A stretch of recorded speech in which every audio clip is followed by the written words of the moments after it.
This is part 7 in the series where we develop the classic video game Pac-Man totally from scratch using Java and the processing development environment. In this video, I will introduce you to the concept of discrete time and computer systems, and I will show you how you can measure the time interval between successive calls to the draw function in processing. This is an essential prerequisite for both movement and animation of our game figures. Hey, my name is Andreas from thefearlessengineer.com. My goal is to make your entry into the coding world a fun and fearless experience. Now, in contrast to most textbooks and tutorials on the topic, we will not formalize the programming concepts and theories too much, but instead we concentrate on their direct practical application in real and interesting coding projects. Now, if you're here for the first time, you might want to consider subscribing to my channel and also check out the other videos in the Pacman series. Also, all code examples and resources used in this video are linked in the description box below. So, let's get our hands dirty and dive right into it. Now, before we can start adding animation and movement to the game, we need to understand about time and computer systems and about timers and how to control timers to change animation and to change motion according to some motion model. Let's look at my whiteboard to understand how time works in computer systems.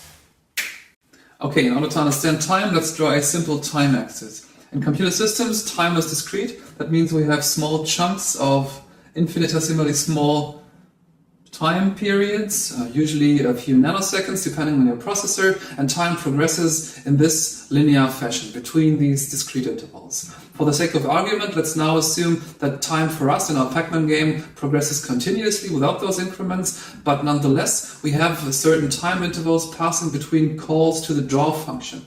Draw is called every few milliseconds by the processing environment, and what we need to do is we need to update all the positions, we have to do all the animations within the draw function, and we can only do so every few milliseconds. So let's assume that at this point in time we have a call to draw.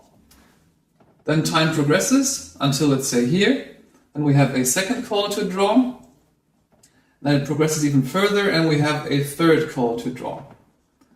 And now if we have a certain position of, let's say, Pac-Man or the ghost at this point in time, and we have a certain velocity of Pac-Man which we want to implement, for example, v equals, let's say, 10 pixels per second, then we have to compute how far Pac-Man has moved in this time interval. So what we do is we mark these points in time to be t1 and t2.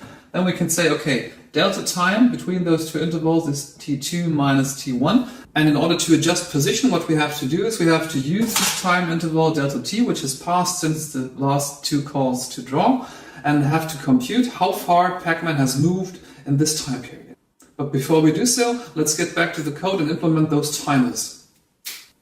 Okay, so what we want to do first is we want to introduce a new variable, a global variable, which we call timer last draw. And timer last draw is of type integer because we only count milliseconds since the last time the draw function was called. And as the name implies, every time draw is called, we want to update this timer variable to measure the time that passes until next time draw is called again. Before we can do this, we need to initialize timer last draw, and we will do so in the setup function. So let's add a new section here. Let's call this section update timers. And for now we only have a single timer which is called timer last draw. And in order to initialize it properly, we need to take a look at the time which is now. And the time which is now is provided to us by processing by calling a function which is called millis for milliseconds. And it's counting the milliseconds since program start. So for now in the setup function, we're assigning it a value of the milliseconds that have passed since this point in time. Now the next thing we need to do, we need to go to the draw function, and in the draw function we need to add a new section in order to update the timers properly. Update timers in a continuous manner, continuously with each time draw is called. So what we want to do now is we want to compute the delta time in between the last two events when draw was called. This is also going to be an integer as we are counting milliseconds. The variable is called delta time, and again we are using the millis function to look at the watch of the computer once again. Now some time will have elapsed since the last call to millis in the setup function, and we're going to compute this time difference by simply subtracting the current variable of timer last draw. Okay, Now timer last draw needs to be initialized again for the next call to draw. We're not going to need it afterwards in this call to draw, and this is why we're going to initialize it with the new timing value, again directly below. You could argue that it makes more sense to initialize this timer variable at the end of the draw function, but for now, to have it more compact, we're going to initialize it here. There might be a slight difference in computation results, but for now we're going to be content with the position where it is currently.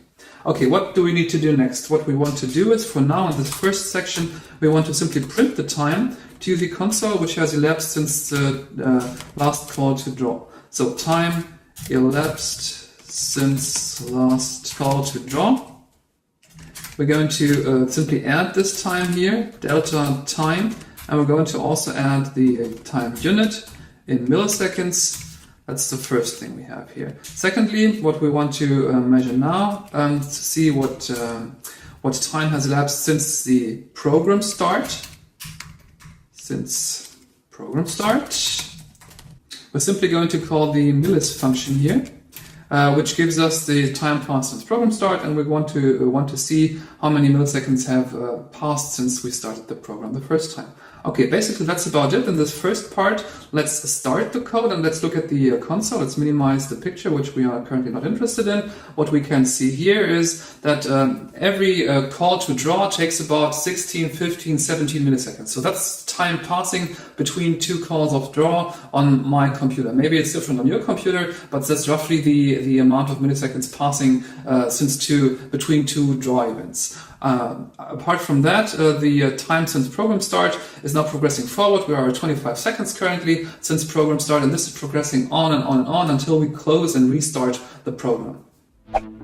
On this video, you have learned how to measure time in a computer program, both the total time since program start as well as the time between successive calls to the draw function. In the next video, we will use timers in combination with a constant velocity motion model to let our game characters move around smoothly on the screen. So thanks for watching, and make sure to download the code samples and resources you've seen in this video from my website at thefearlessengineer.com. Happy coding, hope to see you soon.